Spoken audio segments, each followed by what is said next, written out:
Chapter 8. Two Kinds of Trouble. On Diana's 13th birthday, Anne was invited to go with her to a music concert and then stay overnight at the Barrys' house. When the girls got back from the concert, they had to be quiet because everyone else was asleep. "My mother said that we could both sleep in the spare bedroom," Diana whispered to Anne. "It's a special treat." "I'll race you to the spare bedroom," Anne whispered back. Both girls ran down the hallway and into the dark bedroom.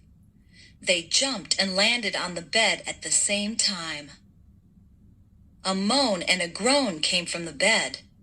Anne and Diana leaped off the bed and ran back into the hallway. "What was that?" Anne asked. "You mean who was that?" whispered Diana. Diana started to giggle. She put her hand over her mouth. Then she whispered, "That was my old Aunt Josephine. She is my father's aunt. She wasn't supposed to visit us until next week." "She must be furious," said Anne. "Since the race was my idea, I shall apologize to her in the morning." "Are you crazy, Anne?" asked Diana. "Aunt Josephine will eat you alive." The next morning, Anne went in to see Aunt Josephine. Diana waited in the kitchen. Suddenly, Diana heard Aunt Josephine begin to laugh. Diana couldn't believe her ears. In 13 years, she had never heard Aunt Josephine laugh. When Aunt Josephine and Anne came into the kitchen, they were both laughing. Aunt Josephine told everyone that she had decided to stay for a whole month instead of just a week. "I want to get to know this Anne girl better," said Aunt Josephine. Anne was pleased with herself. But a few weeks later, Anne had another problem. A new minister and his wife came to the church in Avonlea. The minister's name was Mr. Allen. His wife, Mrs. Allen, became the new Sunday school teacher. Anne loved her right away. "I suppose that we should ask them to Green Gables for tea and cakes some afternoon," said Marilla. "That is a perfect idea," said Anne. "And I shall make the cake. I'm sure that I can do it." So on a Wednesday afternoon, Mr. and Mrs. Allen came to Green Gables for tea. Anne set the table. Marilla served the tea and a plate of cookies. Then Anne brought in her cake. "Now that is a lovely cake, Anne," said Mrs. Allen. "But I couldn't eat another bite." "You really must try it," said Marilla.